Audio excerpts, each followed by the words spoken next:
안녕하십니까. 박인종 회사입니다. 오늘 이제 20강은 개인이 법인 창업을 하거나 법인 설립할 때 기존 가게를 인수하거나 어떤 사업장을 인수할 때 이것이 이제 개별 취득과 포괄 양수 이런 개념이 있는데 이런 것이 이 세제상 여러분의 실제 거래에 어떤 영향인지를 알아보도록 하겠습니다.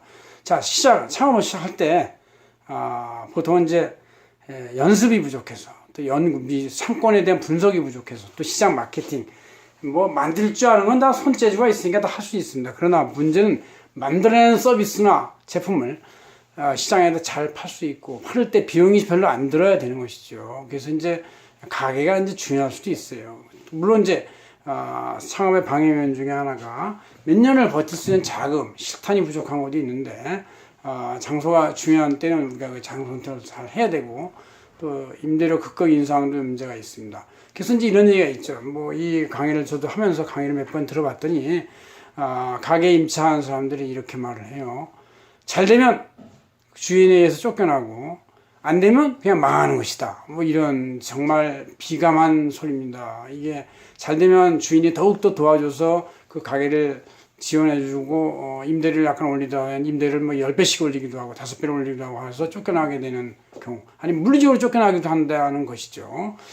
안 되면 망하고 이런 업계에서의 그 비감한 목소리가 있습니다. 그래서 제가 이거 참 자영업하는 분들, 가게 하는 분들 대단히 불안하고 어렵겠구나 이런 생각이 듭니다. 자, 어쨌든 우리가 사업을 할 때 어떤 일을 할 때도 항상 오브젝트, 어떤 종목, 목적을 잘 선택해야 되고 시운을 잘 만나야 돼요. 타이밍. 자기가 누군지 후원하는 사람이 옆에 스쳐 지나갈 때 같이 나와서 일을 해야 이게 잘 되지, 이미 나왔을 때 후원자들이 다 없어졌다, 뭐 같이 동업하려고 해서 없어졌다 하면 이제 이건 타이밍이 안 맞는 것이고, 또 장소도 중요할 수 있습니다. 그래서 이 장소를 산다, 장소를 인수한다, 아니면 장소 임차한다 이런 거 할 때 임차 주인이 아주 편해야 되고, 뭐 또 마음 놓고 오랫동안 할 수 있어야 됩니다. 오랫동안 해야 성공하는 것이지 단기간에 성공할 수 있는 것은 사기나 도박밖에 없습니다. 물론 도박은 무조건 그 훌륭한 빌딩에 서 있다는 얘기는 도박꾼들이 전부 다 돈을 잃었다는 얘기죠.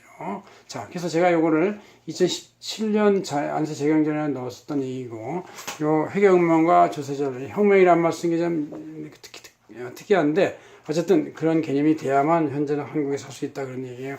제가 72페이지에 이렇게 사업 포괄 양수도의 개념에 대해서 잘 기계표를 만들어 놨어요. 한번 찍어보시죠. 이거를 제가 여기다 이제 칠판에 잘 이렇게 써놨으니 이걸 보시면 됩니다. 자, 잘 보이시죠?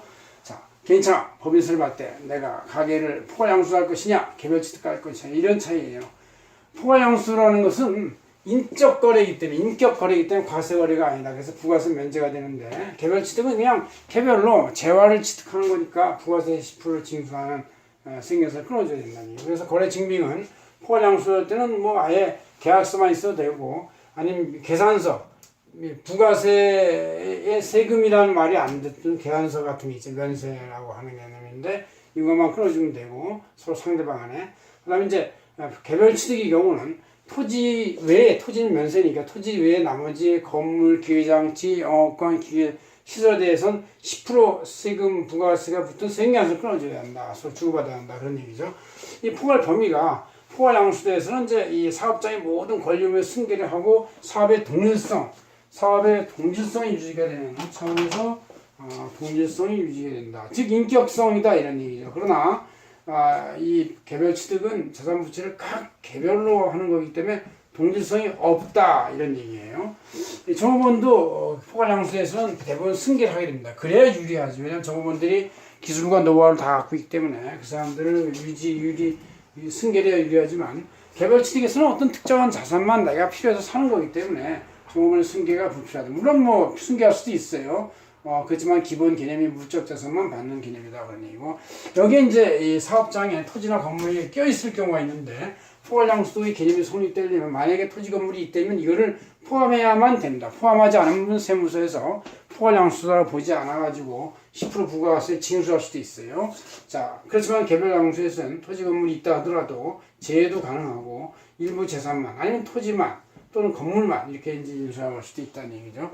거기 재무 상태에 이제 보통 이렇게 돼 있는데, 가게, 토지, 건물, 재고가 있는데, 이때 여기 부채 부채. 요거를 이제 포괄 양수할 때는 원칙적으로 대부분 승계하는 것이다. 그러나 일부의 악성 부채 같은 것은 제외할 수가 있다. 그런 얘기죠. 그러나 개별 취득에서는 채권 채무는 아예 관련이 없어요. 선택 가능하다. 얘기죠. 임대차 계약에서도 이제 이 포괄 양수에 쓰인 부동산 임대차 계약의 내용을 그대로 승계돼야 된다. 그러나 이 개별에서는 내보내는 조건을 걸어도 되고 뭐 승계할 필요가 없다는 얘기죠. 또한 개별 포괄 양수에서는 영업권이나 가계세, 권리금 등이 대부분 내포된 경우가 많아가지고 이걸 기타 소득으로 보는데 어쨌든 면세에 포함되어 있기 때문에 승계해서 끊을 필요는 없다는 얘기죠. 그러나 개별 양수도에서는 이 권리금 가계에 대한 게 없는 경우가 많아요. 왜냐하면 이미 해체되어 있는 거기 때문에 해체된 경우에 없는 경우가 대부분이고, 그러나 가계의 몫이 좋거나 상권이 좋으면 그 권리금 가계가 있을 수 있어요. 이럴 때는 그것이 개별 양수도이기 때문에 10% 부가세를 끊어주는 그런 기능이 됩니다. 여러분 이 정도만 알면 포괄 양수도에서 부가세 10%가 붙냐 안 붙냐, 뭐 또 승계의 범위가 어떠냐 이런 거를 알면 이제 여러분들이 그 가계 인수 아니면 사업장 인수에 대해서 성공적인 어떤 승계를 계속해서 창업이 좀 더 안전하게 유지가 될 수 있다 이렇게 생각합니다. 박인정 회계사였습니다. 고맙습니다.